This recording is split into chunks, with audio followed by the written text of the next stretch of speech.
Effective citizenship کے لیے ایک اور خوبی انسان کے اندر ہونی ضروری ہے، وہ ریسپیکٹفلنس ہے، احترام، دوسروں کا احترام۔ جن لوگوں کے ساتھ رہ رہے ہیں، جس معاشرے کا آپ حصہ ہیں، اس میں آپ کو دوسروں کے ساتھ احترام کے ساتھ پیش آنا ہے۔ یہ احترام کانفیڈنس، اعتماد پیدا کرتا ہے ایک فرد میں اس شخص کے بارے میں کہ جس کا آپ احترام کر رہے ہیں، اور وہ آپ کے ساتھ اسی طرح سے اعتماد کے ساتھ معاملہ کرتا ہے۔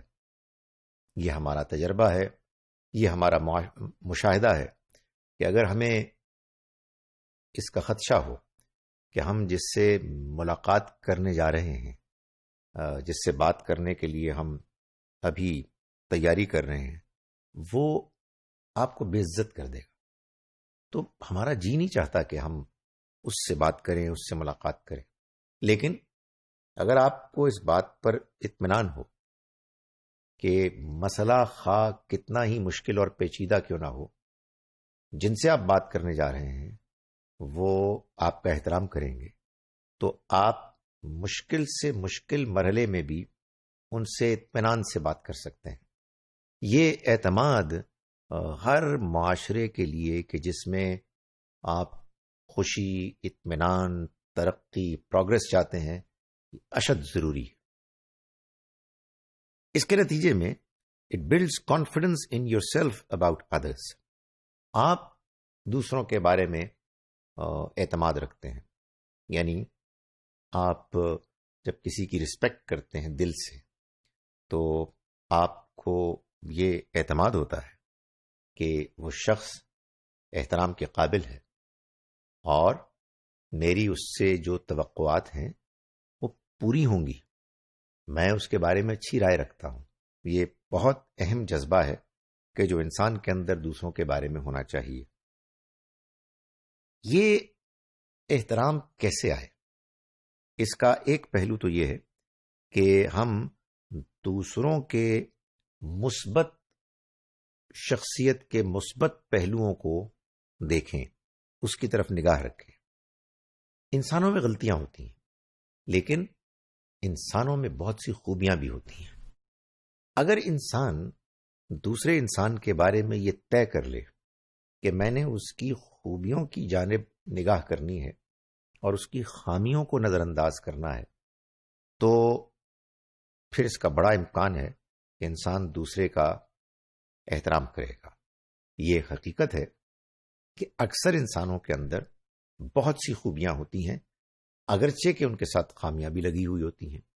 تو اگر ہم خوبیوں کو دیکھنے والے اور خامیوں کو نظر انداز کرنے والے بن جائیں، تو ہمیں ہر شخص کے لیے احترام کرنے کا ایک جذبہ اپنے اندر موجود محسوس ہوگا۔ ہم یہ محسوس کریں گے کہ ہم جس شخص کو کا احترام کر رہے ہیں، ہم اس کو ایک اچھا انسان سمجھتے ہیں۔ آپ مثال کے طور پر کسی ایسے شخص کے بارے میں تصور کیجئے کہ جو آج کل آپ کی زندگی کا حصہ ہیں اور آپ ان کا احترام کرتے ہیں، اور ذرا سوچئے کہ کیا واقعی آپ کے خیال میں ان کے اندر کوئی خامی نہیں ہے؟ یقیناً ہوگی، لیکن آپ کیا کرتے ہیں؟ ان کی خوبیوں کی وجہ سے ان کی خامیوں کو آپ کوئی اہمیت نہیں دیتے۔ یہ معاملہ انسان ہر دوسرے انسان کے ساتھ کر سکتا ہے کہ جس کے ساتھ اس کا براہ راست تعلق ہے، کہ وہ اس کی خامیوں کو نظر انداز کرے اور اس کی خوبیوں کو دیکھے، تو یہ محسوس کرے گا کہ اس کے اندر ایک جینوئن، حقیقی احترام کا جذبہ پیدا ہو رہا ہے دوسرے شخص کے بارے میں۔ دوسری چیز یہ ہے کہ ہم ذرا اپنی خامیوں کو بھی تو دیکھیں۔ جیسے دوسروں کی خامیاں ہیں، ویسے بھائی ہماری بھی تو خامیاں ہیں۔ اگر ہم یہ چاہتے ہیں کہ ہماری خامیوں کے باوجود ہمارا احترام کیا جائے، ہمیں اہمیت دی جائے، تو یہی معاملہ دوسروں کے ساتھ بھی ہونا چاہیے کہ دوسروں کی خامیوں کو ہم نظر انداز کر کے ان کی خوبیوں کی طرف دیکھیں اور اپنی خامیوں کی طرف نگاہ کریں۔ جب ہماری توجہ اپنی خامیوں کی طرف ہوگی تو پھر ہم دوسروں کی خامیوں کو نہیں دیکھیں گے، بلکہ ان کا احترام کریں گے اور میں نے گزارش کی کہ یہ احترام ایک معاشرے میں، ایک سوسائٹی، ایک ملک میں اس کی بہتری، خوشحالی کے لیے انتہائی ضروری ہے۔